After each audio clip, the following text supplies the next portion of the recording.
जय भगवती दशा माता की। पुराने समय की बात है। एक घर में देरानी जेठानी रहती थी। वे दोनों निसंतान थी। वे मेहनत मजदूरी करके पेट पालती थी। दोनों व्रत पूजन कुछ भी नहीं करती थी। एक दिन दोनों प्रातःकाल गांव में आग लेने गई। उस दिन गांव में दशा माता का पूजन था, इसलिए उन्हें किसी ने भी आग नहीं दी।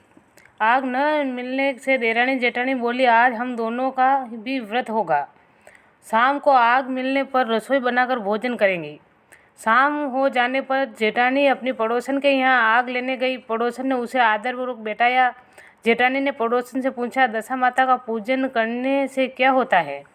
पड़ोसन ने बताया कि जिस बात की इच्छा उस करके गड्ढा लिया जाता है, वह इच्छा पूर्ण हो जाती है।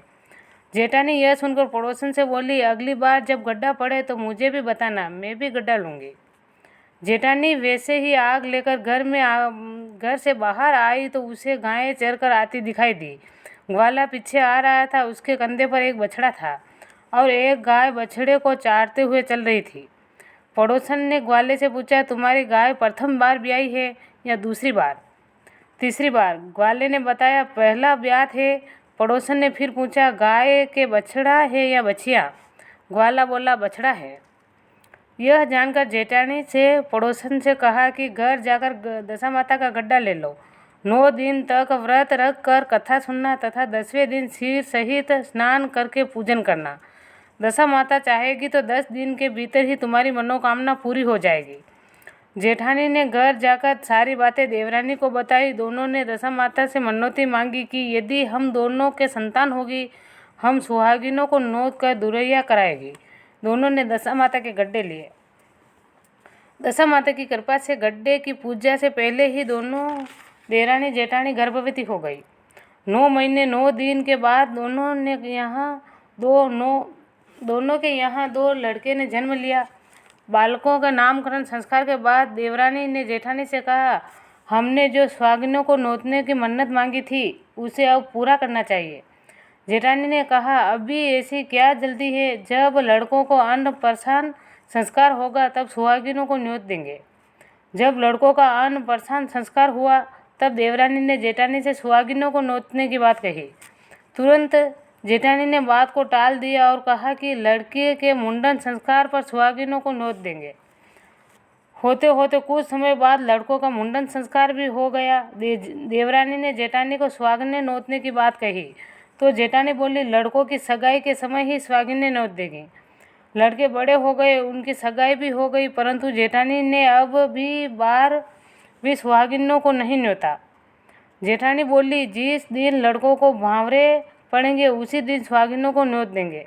इस पर देवरानी बोली, बहन तुम्हारी जब इच्छा हो सुहागिनें न्योत लेना, परंतु मैं तो मंडपाचा दान के दिन ही सुहागिनों को न्योत दूंगी। देवरानी ने मंडपाचा दान के दिन ही सुहागिनों को न्योत दिया। तुरंत जेठानी को कुछ भी परवाह न की।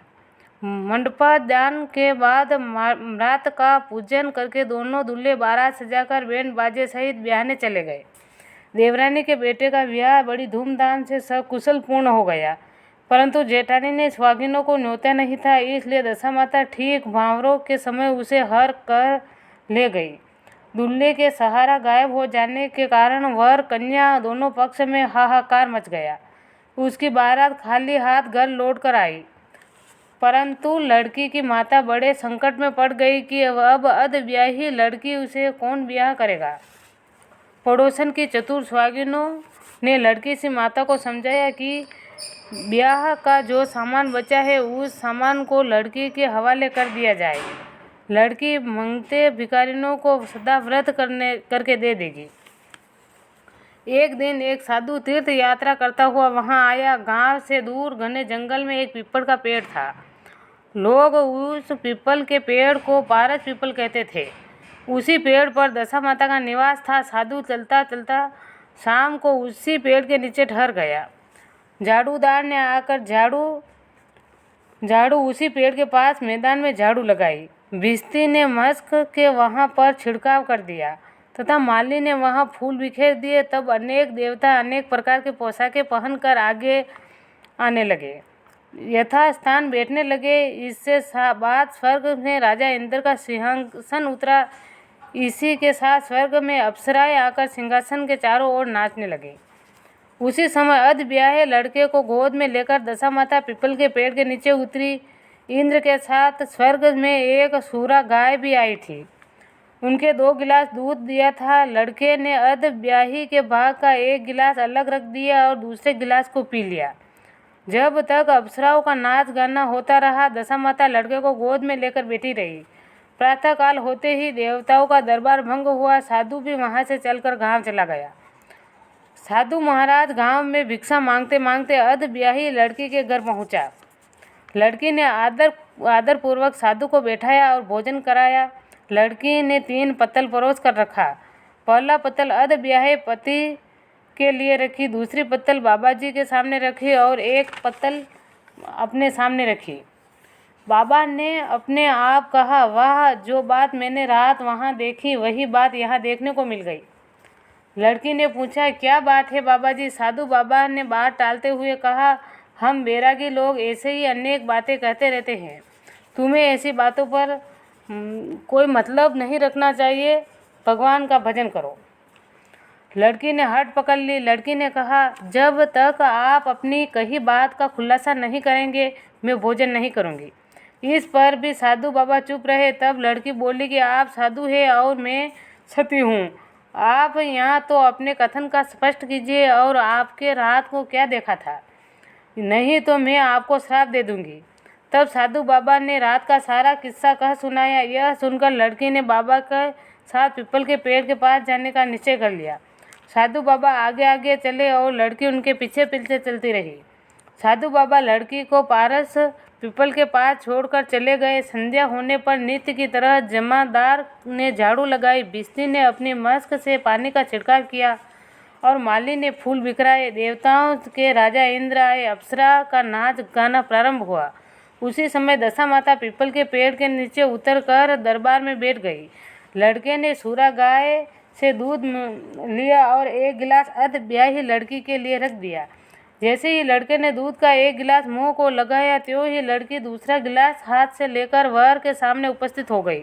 वह बोली, अपना भाग लेने के लिए मैं उपस्थित हूँ। मेरे लिए क्या आज्ञा है? मैं सेवा करने के लिए तैयार हूँ। तब लड़का बोला, मैं इस तरह से तुमसे नहीं मिल सकता। मैं दशामाता की सेवा करता रहा हूँ। मुझे अभी दरबार में जाकर दशामाता की गोद में बैठना होगा। यदि तुम्हें मुझसे प्यार है तो दशामाता को प्रसन्न करके उनसे मुझे अपने लिए मांग सकती हो। मैं तुम्हारा हो सकता हूँ। लड़का दूध पीकर दशामाता की गोद में जाकर बैठ गया। लड़की अप्सराओं के साथ नाच गाने लगी। तब सवेरा हुआ और दशामाता इस नई लड़की को बुलाकर पूछा, तुम कौन हो? तुम्हारे नाचने से मैं बहुत प्रसन्न हूँ। जो तुम मांगना चाहती है उसे मांग लो। लड़की ने दशामाता के वचन ले लिया और जो कुछ मांगूंगी वो आप मुझे प्रदान करेगी। तथास्तु करने के बाद लड़की ने दशामाता को अपने पति को पकड़कर कहा, मुझे यही चाहिए। दशामाता ने कहा, तूने मांगा तो बहुत, परंतु ये वचन दे चुकी हूँ, इसी कारण मैं तेरे पति को तुझे वापस देती हूँ। राजा इंद्र ने पूछा कि भगवती, यह सब क्या राज है? मैं इस राज को जानना चाहता हूँ। तब दशामाता ने बताया कि यह लड़का मेरे वरदान से प्राप्त हुआ है। मैं इसकी माता ने मनौती मांगी थी कि लड़का पैदा होने पर सुहागिनों को न्योत दूंगी, परंतु उसने अभी तक अपना वचन पूरा नहीं किया है। इस कारण इस लड़के का विवाह मंडप से हर लाई हूँ। यह लड़की इसकी अधब्याही पत्नी है और पतिव्रता है। पतिव्रता होने के कारण ये देव समाज में पहुंचकर मुझसे अपना पति मांग रही हैं। दशामाता के ऐसे वचन सुनकर इंद्र सहित सब देवताओं ने वर वधू के ऊपर पुष्प की वर्षा की। तब तक साधु बाबा वहां आ गए। साधु बाबा दूल्हा दुल्हन को लाकर गांव की ओर चल पड़े। जब ये तीनों गांव के समीप पहुंचे तो गांव वालों ने दूल्हा दुल्हन को देखकर लड़की के पिता को सूचना दी, तुम्हारी पुत्री अपने दूल्हा के साथ आ रहे हैं। जिस दिन से लड़की चली गई है उसके पिता का लोकापवाद के डर से बाहर निकलना बंद हो गया था। गांव वालों की यह भी बात सुनकर अपने घर के किवाड़ बंद कर लिए। उसने समझा लड़की साधु बाबा के साथ आ रही है, इसलिए लोग मेरा उपहान करेंगे। जब गांव का गणमान्य व्यक्तियों ने भी वही बात बताई तब उसने घर के किवाड़ खोले और बाहर निकला। जब उसने सचमुच अपने द्वार पर लड़की और दामाद को खड़े देखा तो उसकी प्रशंसा का ठिकाना नहीं रहा। लड़की के पिता इस खुशी के मौके पर बहुत दान पुण्य किया और फिर विवाह की तैयारी की। लड़की ने अपनी माता से कहा कि इस तरह से विवाह नहीं होगा। पहले दूल्हे की माता सुहागिनों को न्योता देकर बारात लेकर आए, तब विवाह पूरा हो गया। लड़की के पिता ने लड़के के घर में खबर भेजी। लड़के की मां ने पहले सुहागिनों को न्योता दिया और बारात चली। बड़ी धूमधाम से विवाह हुआ। वर वधू दोनों अपने घर आए। वधू की खुशी में लड़के की माता ने दोबारा सुहागिनों को न्योता। उसी समय से विवाह के भांवरों में के दिन वर के घर सुहागिनों को न्योतने की प्रथा चली आ रही है। दशा माता के जिस तरह सती की दशा बदली, वैसी हम सभी का कल्याण करें। जय भगवती दशा माता की।